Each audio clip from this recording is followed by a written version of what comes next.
کون سی چیز ہے جو آپ کو سب سے زیادہ اللہ یاد دلاتی ہے؟ وہ عبادت ہے دعا۔ سمجھتے ہیں کہ نہیں سمجھتے؟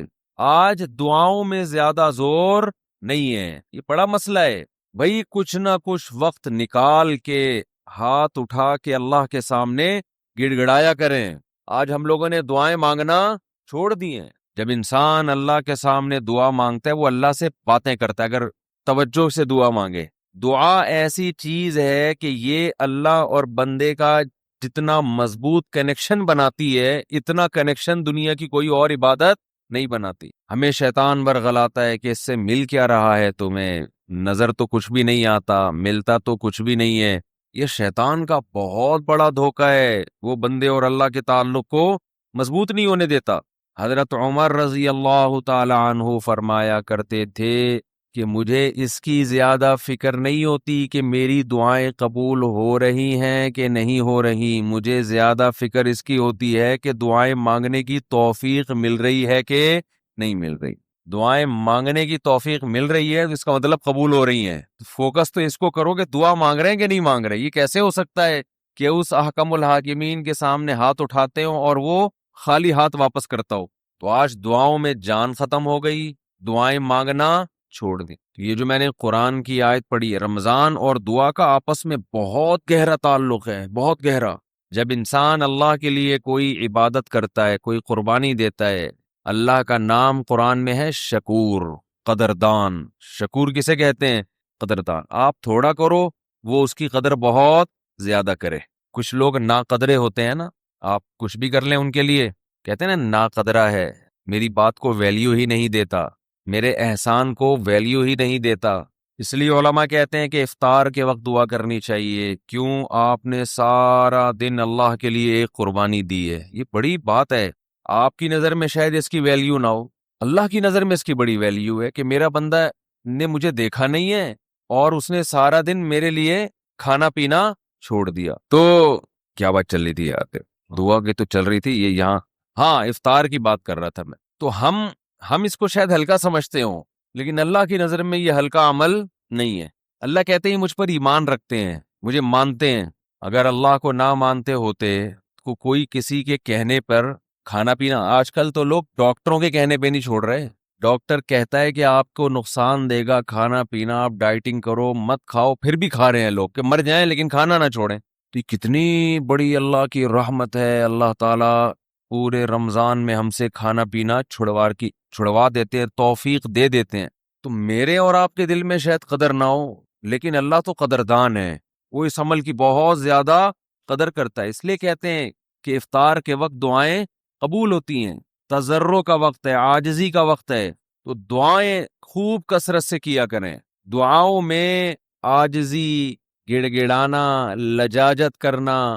نبی صلی اللہ علیہ وسلم نے فرمایا دعا رو کے مانگو، اور رونا نہ آئے تو رونے جیسی صورت بنا لو، صورت بنا لو رونے جیسی۔ ارے نبی نے ہمیں، کیونکہ اللہ کے سفیر ہیں نا، اللہ کا پیغام لے کر آئے، تو ہر چیز میں ہمیں گائیڈ کر دیا ہے۔ غیر مسلم کے پاس نہ مانگنے کا طریقہ ہے، کس سے مانگنا ہے یہ بھی نہیں پتا، کیا مانگنا ہے یہ بھی نہیں پتا، کبھی ادھر جا کے مانگ رہا ہے، کبھی ادھر جا کے مانگ رہا ہے، یہ بھی نہیں پتا مانگنا کس سے، کیسے مانگنا ہے، کوئی یوں مانگ رہا ہے، کوئی کسی اور اسٹائل سے مانگ رہا ہے، یہ بھی نہیں پتا، کون سے ٹائم پہ مانگنا ہے جس میں قبولیت کا امکان زیادہ ہے، یہ بھی نہیں پتا۔ تو اللہ کے حبیب صلی اللہ علیہ وسلم نے ہمیں یہ بھی بتایا مانگنا کیا ہے، یہ بھی بتایا کس ٹائم پہ مانگنے کی فضیلت زیادہ ہے، اور یہ بھی بتایا مانگنا کیسے ہے، دل کی کیفیت کیا ہونی چاہیے، ظاہر کی کیفیت کیا ہونی چاہیے۔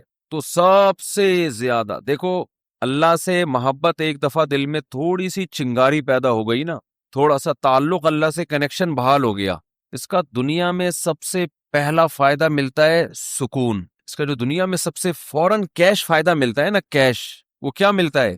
سکون۔ آدمی اپنے آپ کو محفوظ سمجھنا شروع کر دیتا ہے کہ یار میں نے اپنے آپ کو کس کے حوالے کر دیا؟ اللہ کے۔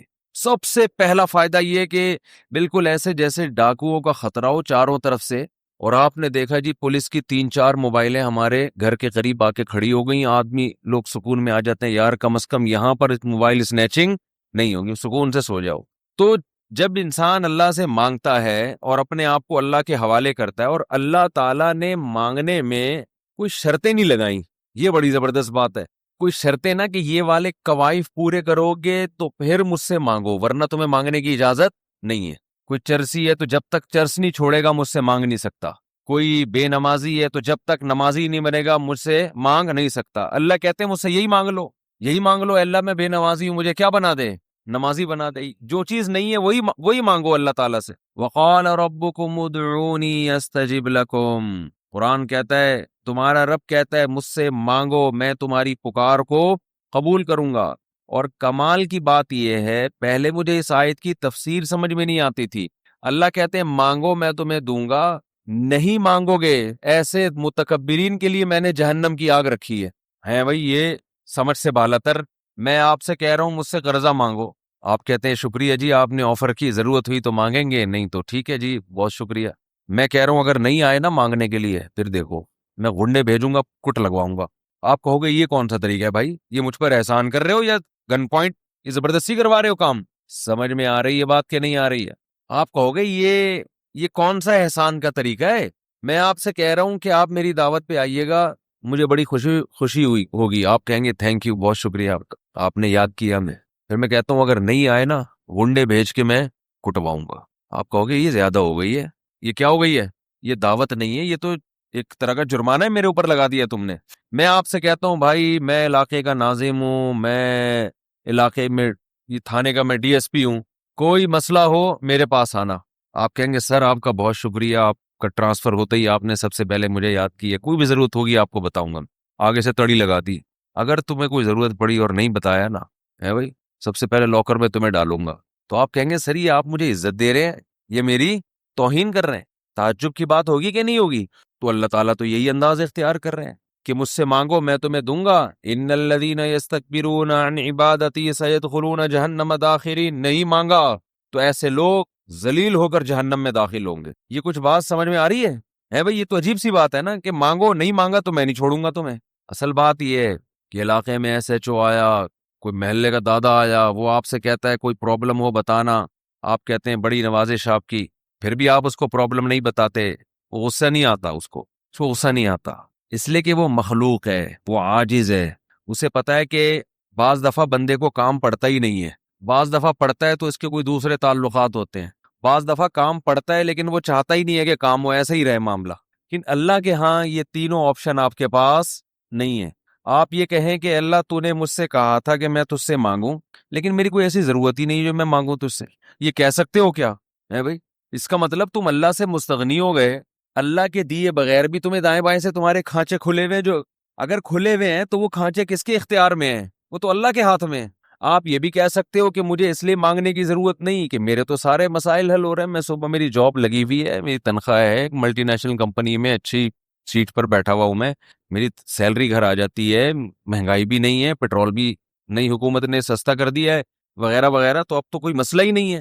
وہ اللہ کہے گا اگر کوئی مسئلہ نہیں ہے بالفرض، اول تو پاکستان میں ہو اور مسئلہ نہ ہو، یہ ہو نہیں سکتا، یہ تو پھر اس کا مطلب ہے آپ سو رہے ہیں، آپ کی کوئی اٹھائے گا اور آنکھ کھل جائے گی آپ کی۔ تو آپ کے ساتھ اگر کوئی مسئلہ نہیں ہے، آپ ان اسباب کو دیکھ رہے ہو، اس کا مطلب آپ سمجھتے ہو کہ ہوتا اسباب سے ہے، اللہ سے نہیں ہوتا۔ بھئی اللہ تو جب چاہے ان اسباب کو فیل کر دے۔ آپ اپنے آپ کو خدا سے مستغنی سمجھ رہے ہو، آپ سمجھ رہے ہو مجھے خدا کی ضرورت نہیں ہے، اس پر اللہ عذاب دے گا کہ تو اپنے آپ کو یہ سمجھ کیسے بیٹھا کہ تجھے ضرورت نہیں ہے میری۔ یہ ایسے محلے کا کوئی دادا آیا اور سارے کام اس کے ہاتھ میں، اس نے آپ سے بولا کوئی تنگ کرے تو مجھے بتانا، اور اسے پتا ہے کوئی نہ کوئی تنگ کر رہا ہے اس کو، آپ پھر بھی نہیں بتا رہے، وہ بلائے گا بولے گا بھائی آپ کیوں نہیں بتا رہے؟ آپ کہتے ہیں بھائی کوئی مجھے تنگ کر رہا ہے تو میں برداشت کر رہا ہوں اس لیے نہیں بتا رہا، اس پہ غصہ نہیں آئے گا اس کو۔ لیکن اگر آپ نے اس سے کہا کوئی مجھے تنگ کر رہا ہے میں آپ کو اس لیے نہیں بتا رہا کہ مجھے پتا ہے کہ میرے جاننے والے ہیں وہ مجھے بچا لیں گے، اس دادے کو غصہ آئے گا کہ میرے علاوہ کون اس محلے کا دادا ہے بھائی، آئے گا کہ نہیں آئے گا؟ تو اللہ کے سامنے ہم یہ بھی نہیں کہہ سکتے کہ اللہ یہ پریشانیاں مجھے تنگ کر ہی نہیں رہی ہیں، مجھے کوئی ٹینشن ہے ہی نہیں، یہ بھی نہیں کہہ سکتے۔ اس لیے نہیں کہہ سکتے کہ ہم انسان ہیں، مخلوق ہیں، اللہ کے ہاتھ میں سارے اسباب ہیں، وہ جب پریشان کرنے پر آئے گا، وہ مصیبتیں دینے پر آئے، ہم میں سے کسی میں دم نہیں ہے کہ ان مصیبتوں کو اس کی توفیق کے بغیر برداشت کر لیں، یہ ممکن نہیں ہے، اور یہ بھی ممکن نہیں ہے اس کے علاوہ کوئی وہ مصیبتیں ہم سے دور کر دے۔ کتنی بڑی وعید ہے دعا نہ مانگنے پر۔ اور جو لوگ دعا نہیں مانگتے، حقیقت یہ ہے کہ وہ اپنے آپ کو دعا سے مستغنی سمجھتے ہیں، وہ کہتے ہیں مجھے ضرورت کیا ہے۔ میں ایک چٹکلا سناتا ہوں نا ایسے موقع پہ، ایک آدمی اپنا گدھا بیچنے جا رہا تھا بازار میں، کسی نے پوچھا کیا کر رہا ہے، اس نے کہا کہ یہ گدھا میں جاؤں گا مارکیٹ میں لاکھوں کا بکے گا۔ کسی نے کہا کہ انشاءاللہ کہہ دے کہ اگر اللہ نے چاہا۔ اس نے کہا انشاءاللہ، یعنی اللہ نے چاہا کہنے کی کیا ضرورت ہے، گدھا میرے ہاتھ میں ہے، نسل اس کی اچھی ہے، مارکیٹ میں گدھے کی مانگ بھی ہے، گدھے مارکیٹ سے کیا ہو گئے ہیں، شارٹ۔ اگر وہ ہماری مارکیٹوں میں آتا، اسمبلیوں میں آتا، پتہ چلتا ہے یہاں مارکیٹ سے شارٹ نہیں ہے، ہول سیل کے حساب سے ہمارے ہیں۔ تو اب اسے لوگ کہہ رہے ہیں کہ بھائی بول دے اگر اللہ نے چاہا، وہ کہہ رہے ہیں اللہ نے چاہا کہ سب کچھ صحیح ہے، سب کچھ صحیح ہے، مارکیٹ میں گدھوں کی ویلیو بھی ہے اور انتظار میں بھی ہیں لوگ، تو منہ مانگی قیمت پہ بکے گا۔ اچانک کوئی مارکیٹ میں جب پہنچا، ڈاکو آیا، گدھا چھین کے لے گیا، یا اس گدھے کو کوئی بیماری ہوئی مر گیا، اب یہ خالی ہاتھ آ رہا ہے۔ اسی بندے سے رابطہ ہوا، اس سے پوچھا ہاں بھائی کیا ہوا، کہہ رہے انشاءاللہ میں گدھا لے کے جا رہا تھا، انشاءاللہ کوئی ڈاکو آیا، انشاءاللہ اس نے چاقو نکالا، اور انشاءاللہ وہ گدھا مجھ سے چھین کے لے گیا۔ اب بات بات پہ کیا لگا رہا ہے، انشاءاللہ۔ اس نے کہا کمبخت جب لگانا تھا تو اس وقت تو لگایا نہیں انشاءاللہ، اور اب لگا رہا ہے۔ تو ہم پر جب مصیبت پڑتی ہے پھر ہم کہتے ہیں یار اللہ کہاں ہے؟ بھئی یہ تو مصیبت سے پہلے اللہ کو پکارو۔ جو اللہ کو نہیں پکارتا یہ اس کی علامت ہے کہ اس کی نظر اسباب پر ہے، اللہ پر نہیں ہے۔ وہ سمجھتا ہے یہ جیسے کافر اسباب کو دیکھتا ہے نا، وہ تو کہتا ہے خدا کیا کر رہا ہے، گاڑی کے ایکسیلیٹر پہ پاؤں رکھو تو گاڑی چلتی ہے، بریک پہ پاؤں رکھو تو رکتی ہے، تو اللہ کہاں ہے؟ تو اللہ کو اگر نہیں کوئی پکارتا تو اللہ اس کا مطلب پھر یہ سمجھتے ہیں کہ یہ سمجھتا ہے کہ اس کو میری ضرورت نہیں ہے۔ یہ بہت بڑا جرم ہے۔ بات بات پہ اللہ سے دعا مانگا کرو۔ پیغمبروں کی کتنی دعائیں اللہ نے قرآن میں نقل کی ہیں، بات بات پہ دعائیں مانگتے تھے، بات بات پہ دعائیں یاد کریں۔ دعائیں ایک کتاب آتی ہے مناجات مقبولہ، یہ نام نوٹ کر لیں، کیا نام ہے اس کا؟ مناجات مقبولہ۔ ہر کتاب ہر لائبریری سے مل جائے گی، یہ جو جتنے بھی کتب خانے ہوتے ہیں نا۔ مولانا اشرف علی تھانوی رحمہ اللہ تعالی نے قرآن اور حدیث کی دعاؤں کو جمع کر کے ایک چھوٹی سی کتاب میں لکھ لیا ہے، ایک چھوٹی سی کتابچے میں جمع کر لیا ہے، قرآن کی دعائیں اور حدیث میں جو دعائیں، بہت جاندار دعائیں ہیں وہ۔ اچھا، دعا ایسی چیز ہے کہ جب جن الفاظ سے انسان مانگ رہا ہوتا ہے نا، وہ الفاظ بھی اس کے دل پہ اثر کر رہے ہوتے ہیں۔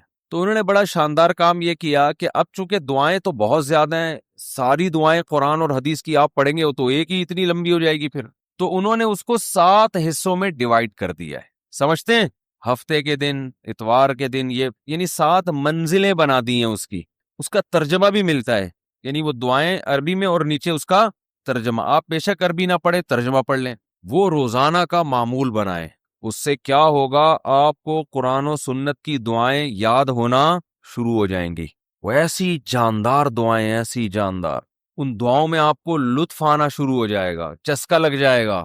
کیسی کیسی دعائیں ہیں دیکھو، ایک پڑھ کے سناتا ہوں۔ اللہم قسم لنا من خشیتک ما تحول به بیننا وبین معصیتک۔